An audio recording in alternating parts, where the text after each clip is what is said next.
Welcome to your favorite comic book channel, Cartoonist Kayfabe. My name is Ed Piscor. And I'm Brian Moss.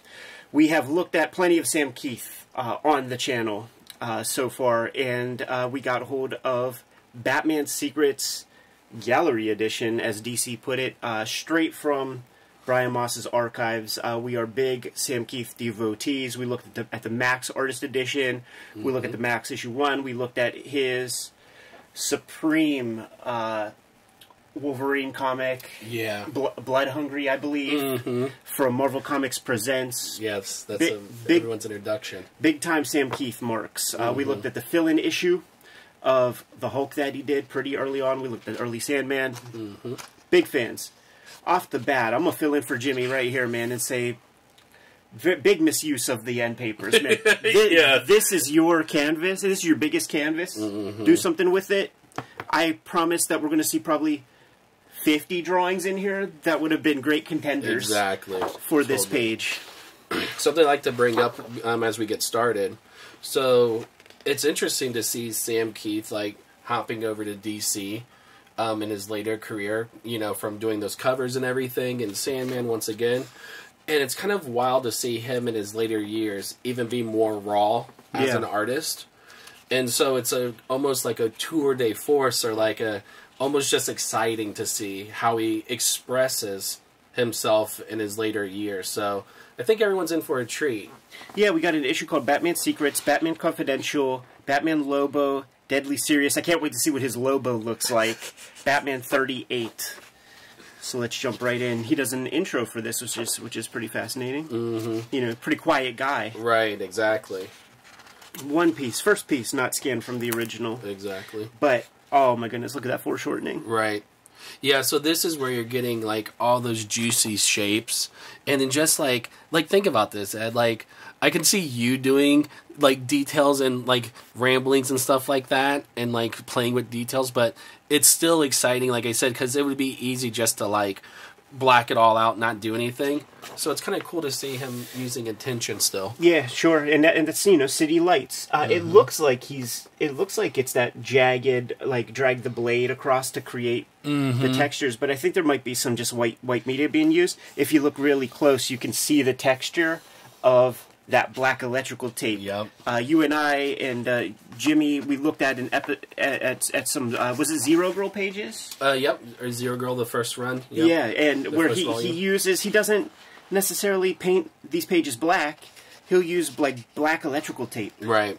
And it's kind of funny that I'm actually surprised that they kept the prices of the pages. No, yeah, they're not. Well. Yeah, they're not gonna. Which, by the way, it's cheap as fuck. Right. This is him redoing a page, redoing a panel.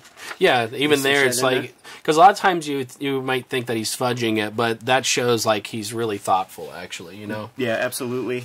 I'm glad you pointed that out, man, because $375. I don't know the era of this Secrets comic, but those are like affordable. That not anymore. Incredibly affordable. Yeah. It's still the Wildstorm era. So like, you know, it's these pages, man, a lot of artists undervalue their stuff. That's Commissioner Dolan from The Spirit. Totally, yeah. Doing a riff on it. Yeah, absolutely. A lot of spatter. Messy Town. Putting some color on the original. I see something like this. I want to see what that printed page looks like. Right, yeah. To see where he edited or changed anything out. So menacing with the lighting on that Joker. He did some covers for Detective and things, like when I was a kid. Right. And his Joker was always sublime, handled in the very same way. It kind of has that, because he puts a lot more cartooning, like almost exaggerations that are a little more mischievous compared to like the edgelord version of the Joker we have today. And this is interesting because this looks like something he manipulated copying and then cut and paste. And that's like definitely some digital work down there. Yeah, but this is not from the original, so it has some bells and whistles to it. But we're looking at some real shit here, man. And he took some kind of photograph of some artwork. Isn't that wild? And pasted it up. Yeah, still using that collaging stuff. You'll see a lot of that collaging technique in his Max covers. And so to see him experiment here is a lot of fun, actually. Hand doing some op art. Oh, yeah. No, you know what? I see a paste up, so maybe... Well, he kind of starts it there, so it might be like an idea, but you can see where the cut and paste is right there, where the blue is. We do some kind of That's a good observation. Effect. And that's the beauty of these kinds of products, man, where you can actually like see what's being done. You know, there are certain things that suggest like a high contrast photo here, right? But then a lot of manipulation with brush and spatter and things to just make it make it feel organic. Yeah, it's cool because I've been following his career for so long that to him like learning things, like learning techniques and applying them, like we're talking about with the tape and stuff like that, and some of this even goes back, that splatter style goes all the way back to early days of the Mac. So it's cool that he carries techniques through decades. Yeah, totally. Great lighting. Yeah, on this sequence here, like super simple. You clearly know who it is, and you see some indicators of paste up on these Batman faces. Yeah, more paste up. You could see it. They're playing with the levels here a little bit, so like you don't see so much brushstroke, but when you really look close, you see that black tape there. And you can kind of see there's little thin parts in it, but yeah, it seems like it's a little bit high contrast. Interesting hatching right there. Like, is that for shading? Like, it's a nighttime sequence or something? Because it doesn't follow the forms or anything like this, and it might not even be a very archival pen that was being used. Yeah, and you'll catch that a lot with Sam Kieth, honestly. Something I learned from his blogs is that he'll take one of those ink pads that people use, but he'll use that like as a rubber piece. Stamps? Yeah, he would use that and smear to get a lot of that like brush. This kind of thing or something? Yep, totally. Like this obviously is like, looks kind of digitally distorted, or like Xerox machine. Yeah, like you start a Xerox and then you pull. Yeah, but you can see even in here where he's using that stamp just as a dry brush, and you're getting a really cool effect. Doesn't it have the vibe of Mr. Gone a little bit? Yeah, totally. Yeah, his Joker and Mr. Gong are like, you could just switch them out. They're identical. And that might even be the backdrop of that blood-hungry storyline, man. I feel like Wolverine has to climb a cliff to get in there. Yeah, no, he's not one to unuse an idea. You know, he'll use it over and over again. And you look at this stuff, he does not give a fuck about backgrounds that much. No. You know? Like his background, his perspective skills are pretty rudimentary. It's interesting because when you kind of, like, some of the stuff, sometimes when I would see it in print, I'd feel like, I mean, like, that's beautiful, but sometimes you kind of feel that things are, like, rushed or whatever. Yeah. But then you kind of can see that, once again, going back to that intention, where, like, he'll render 3/4 perspective female and render it out completely, and it looks beautiful. Back to this motif. It's an easy way to pop a page out, dude. Yeah. Make a day's work. I'm going on vacation. He's not a stranger to photo reference. There were some in his Alien miniseries. You remember that one? Yeah. He definitely used a couple iconic Clint Eastwood shots that I know that looked like it could be James Hetfield from Metallica. No, totally. Doing a little something. Right, totally. And then I wonder, is this on this page? Yeah, it looks like a total. Yep. Yeah, because that's really messy. Yeah, that's not legible. It looks like it got away from him. And that's where you the risk and reward with Sam Kieth, honestly. So it's kind of cool that he's exposing. Because, like, honestly, I would even argue that some of this doesn't work, Ed. You know, because I'm just now seeing Batman in that. You know, Totally. So Yeah, like what he'll is that? experiment on the page and fail and be okay with it. He even puts oops. Yeah, like maybe something really did happen. Almost McFarlane hair for that Alfred Pennyworth, man. And it's more hair up top to suggest that it's early in Master Wayne's life. Yep. So that intention of detail. Yeah, like, I don't really feel that this works well, honestly. Like, it doesn't... It's kind of confusing. It's beautiful, but... So curious how they print this, you know? Because, like, it's got paste-up lettering. Maybe the lettering was more opaque. Yeah. When it was originally put down, and it just degraded from the media that's underneath over the years or something. But if it's shot directly from this, man, like, it might not be very legible in terms of just the reading the words. Those shapes, man. Yeah. Yeah, using those fine liners and just like going ham on that anatomy. Look at that hard angle. Yeah, beautiful. Very expressive. Yeah. Very, very expressive creator. Probably high contrast photo right here. Very high contrast. Yep. This video is brought to you by the Cartoonist Kayfabe Patreon. 3 different levels of support at the Cartoonist Kayfabe Patreon, including the King Kayfaber level, which completely mitigates the kayfabe effect by delivering those supporters all the videos before anybody else gets them. Ultimately, our videos are brought to you by the books that we make. Brian Moss, co-host on this episode, has Outer Heaven 1 out, working on issue number 2, and these books are available at his Etsy store by way of his Instagram. This is his contact information right here. If you're interested in getting your hands on Outer Heaven, make sure you hit him up. Shouts to everybody who bought the first couple print runs. I think it's now in its 3rd printing. Hip Hop Family Tree Omnibus is coming to you soon, in time for the holidays. Collecting all 4 volumes of Hip Hop Family Tree for the 10-year anniversary. This is going to be a 504-page hardcover book with 140 pages of extras, including a lot of artwork I drew exclusively for this book. The X-Men Grand Design Trilogy is coming to you at the end of the year also. Some volumes of X-Men Grand Design out of print right now. Get the handy dandy collection, you get it all. Red Room Crypto Killers 1 and 2 are out right now as of this recording. It is the last season of Red Room Comics. 2 trade paperbacks of that are out there in the wild. Jimmy has Street Angel Princess of Poverty forthcoming. It is a companion piece to Street Angel Deadliest Girl Alive, and if you have both volumes, you have all of Jimmy's Street Angel content to date. And True Crime Funnies has sold out for Jimmy, but he is rushing to press a new print run for this fall. But you could read the entire True Crime Funnies at Jimmy's Patreon. He is also the author of Hulk Grand Design and the artist behind Plain Jane's. Now that we're done paying the bills, let's get back to the video.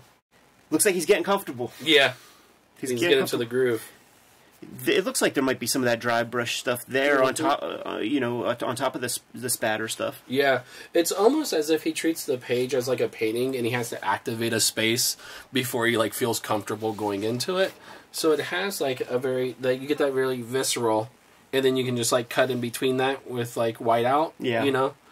Great Joker piece, man. Yeah, that piece is beautiful. That's a 5-figure piece. It's funny because I had my eye on that thing, and it was when I was super poor. Yeah. And I was just like, man. Do you remember what it went for? Well, this was actually on that Albert Moy page. It was for sale. And I think it was around like anywhere from $35,000 to $5,000. So, like, just imagine now. You know what I mean? Yeah. It's like... Yeah, easy 5 figures. Yeah, totally. And that was actually, that's kind of the thing that kept me with Sam Kieth, is the fact that the pages were affordable. Because what I like to do is buy original art to study. This is pre-gallery edition and, you know, sure, all yeah, of that. Of course. So that's what, but you can kind of see now the prices jump. You see that head? It's like $750 now. Wait, when you get some Jokers and Batmans, yeah, like, it would be tough not to... Like, of course, dude. Ah. Like, how this is what blows my mind a lot of times, like, how confident you have to be to just, because I feel I would have to give more. So I really liked how he approaches things like this. Yeah, same with Sienkiewicz, you know, that's something that we always marvel at. Like, these guys, certainly at this point, he's had a good 25, 30 years in print. He knows what the stuff's going to look like when it's reduced. Right. So there's just like a more confident hand. Yeah. Wild stuff. And, you know, the Wednesday Warrior is looking for a certain kind of thing. Right. And this is not, it's not this. No, they need proportions, normal. Yeah, they need you to bleed on the page. Yeah, exactly. It has to be rendered out. Yeah. You know, do not experiment. That's why it's always shocking with Sam. It's shocking that he gets these opportunities. Right. And I'm not saying that in any negative way to him. I'm saying it every negative way to the audience. Right, exactly, yeah. Because it's one of those things where I may have explained on the last episodes we looked at the original, but what got me into Sam Kieth was the fact that I didn't have the ability in the early 90s to like render like Jim Lee or to do any of that. So when I saw Sam Kieth, it was like an underground Robert Crumb type. It's really how I looked at it, because he would give the characters like Wolverine floppy feet, and I'm like, are you even allowed to go off model? Right. Absolutely. Man, you know, it really reeks of that Sienkiewicz Daredevil graphic novel they did with Frank Miller. Yeah. Love and War or whatever it was called. Yeah. But, I mean, very psychotic, very manic. Yeah. It's catching the psychology of yeah, that's just wild. Like, that's like Mad Comics, but Sam Keith style. Yeah, dude. It's pretty very cool. weird. I would have liked to have seen the original of that. And, dude, playing with the famous Dark Knight kind of setup here. Sam Keith style. Right. He could pull it back pretty well. I wouldn't say it's the best, but it's a good pullback, you know. Just incredible pages, man. Yeah. Just very innovative layouts. And I think there will definitely be an ongoing appreciation as people kind of like come back and revisit this stuff, because I think the industry kind of appreciates him, and I don't see him as like an artist. He kind of is. Yeah, he's kind of gone into that space, and he even paints now. So it's kind of cool to see him exploring other mediums and then bringing it back to comics. So it's almost a nice like future-proof kind of gift that he's giving, where his work will age with time really well.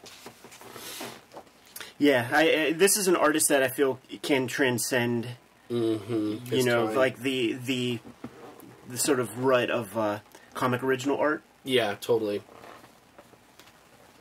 And all it takes is like the next generation to pick up on this stuff to, you know, go ham. Yeah, I mean, you know, like sort of our generation, as we get more and more successful, you think David Cho isn't looking at this stuff, right? And Exactly. saying, right, that's some pretty dope looking shit. Yeah, so it's like you got this old man kicking my ass, you know, but he has the experience. But it's just like, man, to push the experimentation this far, like, come on, like, so this right here, and we'll keep going, Ed, but like. That tape, you see where it breaks, and then there's this piece of, like, butcher paper back here? Is that what that is? Yeah, that's totally... And then you see the marker, because I'm familiar with all this technique he's doing here. Then he markers it out on the edge, and that's probably maybe glued down, I'm guessing. Sure, yeah. And that's just a drawing that he probably did and ripped it out and put it right in there. Yeah.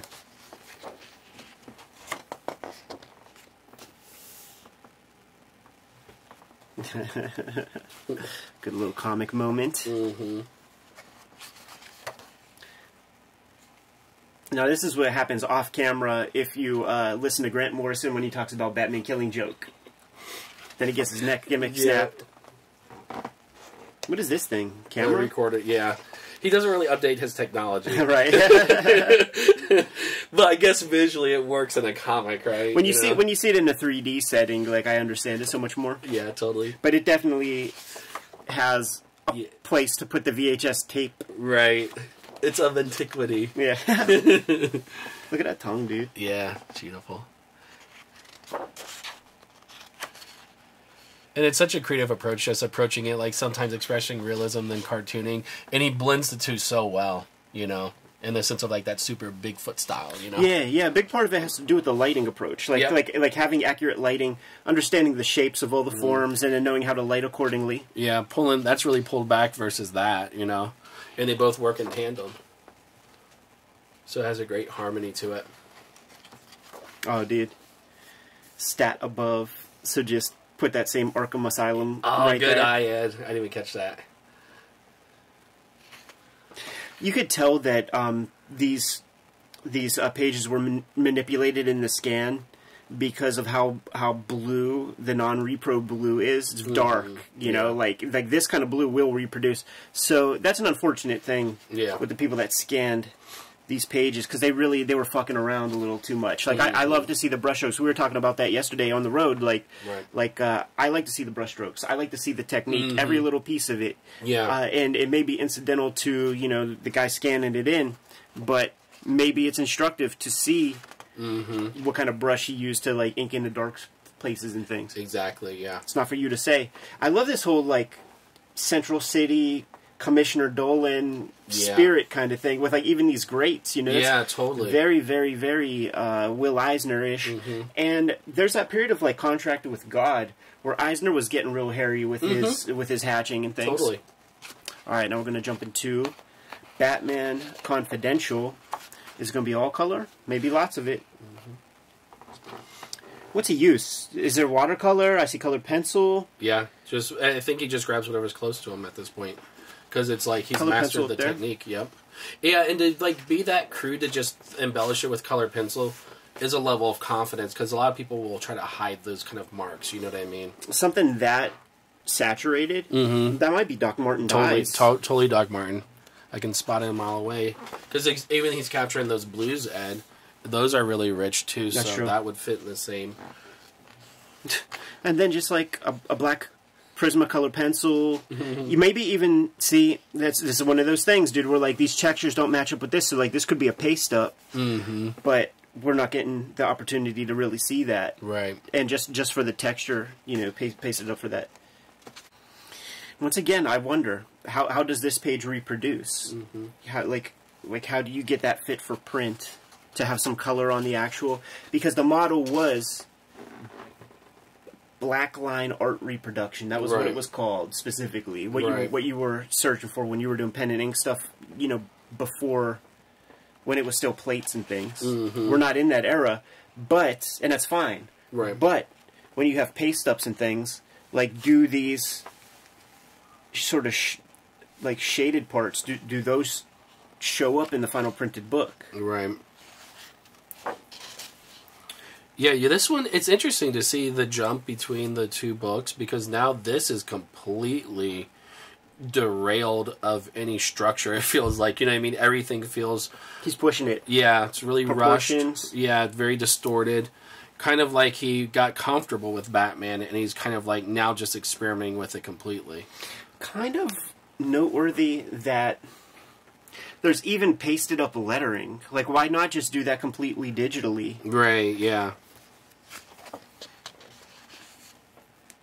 Because it's not like it adds anything, you know? Like, it's just typist lettering. It's not Sam Kieth hand or anything like that. Unless the person was, like, in the same area. Yeah. You know? And just did a fresh panel on another piece of paper. Right. It's a little light. Like, I wonder, you know, how well that shows up in the final printed page. Dude, that even looks like there's that girl whose mom is Julie's friend in the Max, who's like kind of goth and Daria-like. Yeah, you're going to have a lot of same face syndrome with Sam Kieth when it comes to his chicks, always. Or like even characters, like you were saying, Ed, like that kind of attain that familiarity from other books. Dude, going like German expressionism, like yeah, Dr. Caligari. Yeah, good call it. The freaking Max, like fucking in the back of the taxi, totally, man. Or like in the Daredevil Born Again pose. Wow. Yeah, he was like having fun with that. And yeah, going back to that's that Doc Martin noodling in there, and yeah, he's just having fun with those blues, man. Yeah, putting so much striation into the face muscles there. A lot of feeling and passion. Is this what we all? Is this what we all came here to see? Got to see what a Sam Kieth Lobo looks like. I'm so curious, man. They just added a foreground character, and then this is like a high. Well, I can't tell. It's dark. It's very dark. Yeah, so you just wanted to get an effect on that, so maybe scanned it in, and then put an effect on it. Ah, there we go. I love the hair. Yeah. That's so brilliant. Just do a like an ink splatter, like a Rorschach, like, you know, bleed. That's beautiful. Yeah, it's almost like a Hokusai manga line. Man, it's just like a wiry brush. Yeah. Like an old metalhead. He really is playing his hits. Like, one of the things I loved in that Wolverine was when the suit gets tattered, and it's almost like telephone cord. Yeah, that's beautiful, yeah. That blew my mind as a kid. Yeah. And there would be those covers where he takes it so extreme, where it's just so many telephone cords hanging off of his holy shirts. Yeah, this page, I'm not sure what the hell is going on. I'm not a big fan of that face, but like the proportions are great, but this is weird. Like, what the hell is that supposed to be? Yeah, there's some work being done in the color there. Yeah, totally. Yeah, you know, I'm thrilled that he did this, but it's not that Sam Kieth from that Wolverine era. You know, Right. he's pushing things a little further, being more expressive, not taping the paper down on the board at all, and worrying about just that basic storytelling flow. That's great. That works really well. That's amazing. Yeah, for a You Lobo know, vehicle. Bisley is a spiritual cousin in a lot of ways to Sam Keith's approach. So spot on, dude, with that.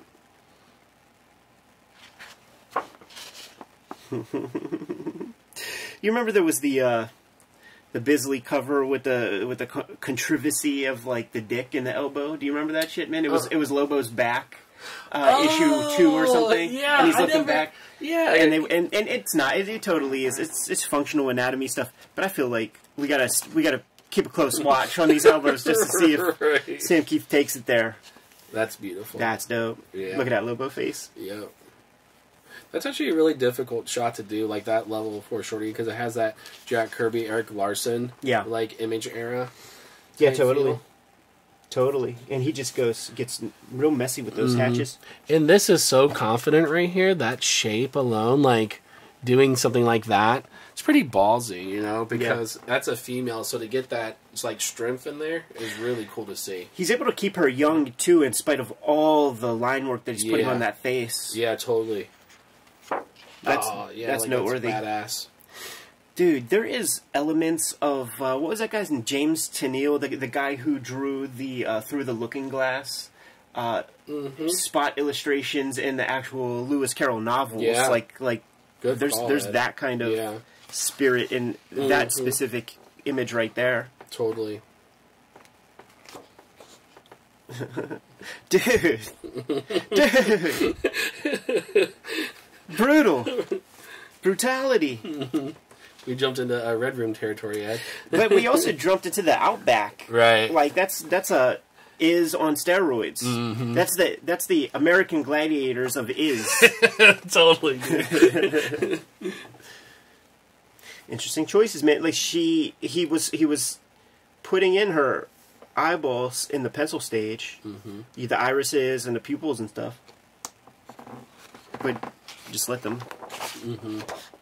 Is that Peter David? Totally. Is that Peter David? Sam, hit us up, man. Right. Did we just find something? It's interesting that he will always leave his Batman in dark. Like, he always keeps them in dark contrast to Lobo. Yeah, good call. Yeah, it's beautiful to actually see that harmony. When he started playing with this kind of stipple technique, I saw that a lot in his like '90s, like early '90s era Detective Comics covers. Yeah. Oh, dude, that's good fun. Yeah. Like, that's what we've been waiting for. It's a beautiful page. I wouldn't doubt that he just drew the basic outer shape of these guns and just like did it all in pen. Yeah. Dude, we're in the Outback. We really are, right? Yeah, totally. And a lot of that Outback stuff is the function of, like, Sam Keith is just not going to be doing street scenes full of cars that are parked and shit like that. Like, he's going to be whimsical. Yeah. Everything has to have some dream element to it. Love the hand lettering. Realism. Love the hand lettering. Love the clean line when he does that. Did that a few times so far. Yeah, his ability to pull back is beautiful, because even just when you get something like this and keeping those contours feminine is still challenging when you're like, you know, really going at it. So to see something that simple and beautiful, this is have those thin lines. With this issue, he's playing a lot with this deep foreshortening stuff that I am just not familiar with him playing around with, like in his arsenal of tricks. Very, very current, contemporary expression for him. Yeah. It's kind of like something he probably developed during this time, honestly. It speaks that he is always searching. Exactly. Always curious. Dude. Yeah. It's beautiful. Those triceps. Bigger than a biceps. You know, one of his influences is that Arthur Soydum guy, and you could find like old heavy metals that have Soydum doing these proportioned kind of creature things and these like weird landscapes. But this is a quintessential piece of Sam Kieth artwork right here. Great gravity, great physics, great balance. Yes. Great balance. And like one of the tricks that they always tell you, like you can play around with a standing figure any which way, but the tip of that foot needs to come under like the chin to create that proper balance. So he hits it, man. Yeah, totally.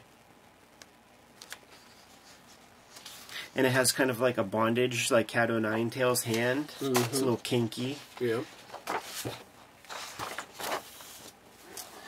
So this image, like I recognize that from that statted panel in the back, but then he's like adding on vellum an extra figure that could be stitched in digitally. Is this a birth sequence? Totally birth sequence.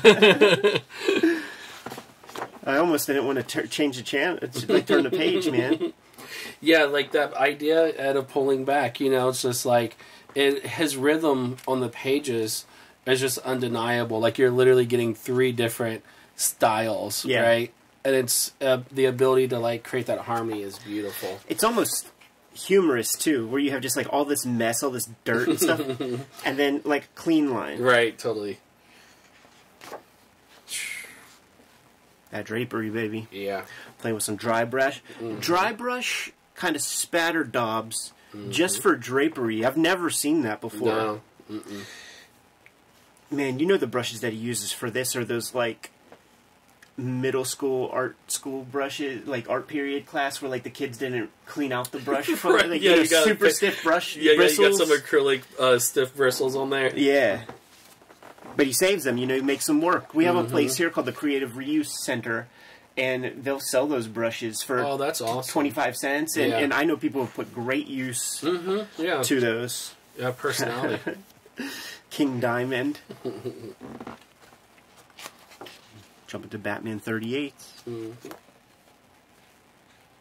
That is a Hallmark Image Comics circa 1992 page composition right there. Totally. Right? Totally. And this one, he's using a lot of black Prismacolor. Dude, there is a lot of color pencil just on this. Yeah. Wow. Dude, each of these different comics, he is doing different things and playing with different materials and media. Yeah. It's like, it's almost what the driving force to get him to work. You know what I mean? Yeah. Like, it seems like he's more into... Just to stay inspired. Yeah. And which is a great... keep pushing. Yeah, it's a great technique to keep you going. So respectable. Dude, man. Yeah, like, he completely flipped it here, right? I am so inspired. I need to get this issue. Like, I need to see what this looks like in print. Because I mean, everybody has these color pencils. Right. Getting some nice smearing going on here. Oh, I hope these colorists didn't fuck up this guy's work. Yeah. I haven't looked at these so. issues since I've gotten this, so...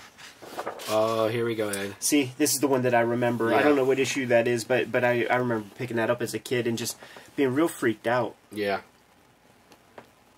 I remember when Sam was doing these covers, those DC covers back in the day. Yeah. And he was talking about his workload was so heavy that he was just kind of like cranking those things out in a few hours or whatever. We looked at Batman Nightfall, like sort of in total, just kind of breezed through it real fast. And he did 2 or 3 covers. Those things were done so quick. Like, I do actually wonder if we'll see them in here, but we're already at a later period than those comics. So unless they're out of sequence.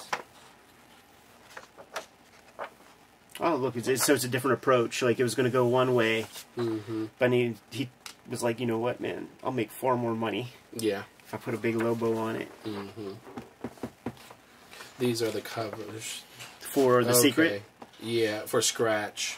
So, yeah, I guess this is part of Scratch. Then, yeah, so those are covers and some interior? Yeah, I don't know Scratch. Yeah, it's still a Batman story. It's basically him hunting a werewolf. It's pretty, like, generic, but it's pretty fun, though. Love that lighting. Yeah. Yeah, he was doing Venom covers for a while, and they had that kind of feel to it. So it's kind of like he took that technique and process and applied it here. This is a book he did about the Mad Hatter. Arkham Asylum Madness. And these are actual pages. So these pages are done on a single 11x17 board as a spread. So this is, if it's the size of the original art, like, that's another interesting approach. We haven't seen him do this ever. Right, and you can see his panel count is and compositions are different. It looks very close to actual printed size. Like, for context, here is a comic, so it might reduce 10%. Yeah, but he definitely, probably just traced the comic, and it was like, all right, 2 shapes, let's go. Gorgeous. And you notice, man, there's no lettering on this stuff because you just can't hand letter that small unless you want to fucking end your career with tendinitis and carpal tunnel and all that. Now, I don't know if these were the cover for the sketches. I mean, these are sketches for the covers? Batman Through the Looking Glass 1 and 2 covers. Okay, so these are the official ones because, on the graphic novel, that's all I have of this. It's this image, but completely different color and everything. I see. That's interesting. A lot of Photoshop. Always like to see him play with this clean line. It looks like very spot illustration style of, the days of yore, the 60s, the 50s. And this is interesting if you isolate this, Ed, just that blocking, the way he handled that the black there, because he's not using any dry brush or anything, so that's kind of interesting to see what it looks like raw, before the flourishes. And it's such a fascinating approach when he decides to apply a lot of lighting and detail and things, because it really stops you dead in your tracks. It's like flow, flow, flow, flow, flow. Poignant statement is being said, something important. So focus. He's conscious of that. Spend a little time on that panel. Got the old Alfred. If it was flipped and Robin was tied up, you know what that would be called? What's that? Boindage.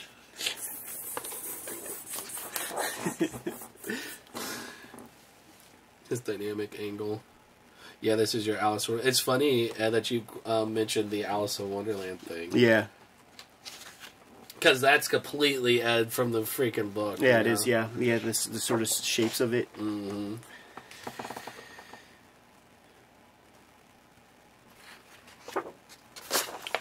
That was a ride. What a package. Yeah. What a package. Thank you so much for bringing this on by. Of course. I'm glad everybody got to see it. It's beautiful. Such a gorgeous book to look at. More late period Sam Kieth, seeing what he's up to. He's done a lot of work in recent years, And I confess, Marvel, DC, they turned me off on the new Rex. I barely ever fucking take a look, man. I never look, man. And I'm never I don't pay attention to Diamond catalogs or previews or anything like that. I'm kind of off doing my own thing. Right. When there's an impending Clouds book, I know. When there's an impending, Love and Rockets, I know it's coming. The heavy hitters, yeah. But this Marvel DC stuff, I'm lost on it. Yeah. And to see how much of this stuff that he was doing. Yeah, it's almost like there needs to be a new appreciation almost, because it did go under the radar. It probably did decent at the time, obviously, and they had a nice promotion because I caught wind of it. But by the time that run, he ended with the Alice in Wonderland story with the Mad Hatter. I didn't even know that book came out. I got it a year later. I was like, when did they publish this? So it started out really strong, his DC stuff, and then probably by the 4th or 5th book he did, you just kind of lost track of it. So it's great that they published this to get that archive, Agreed, man. But, I can't help but think also that there's a little bit of a sadness that I think he might have had to do this stuff in a certain way.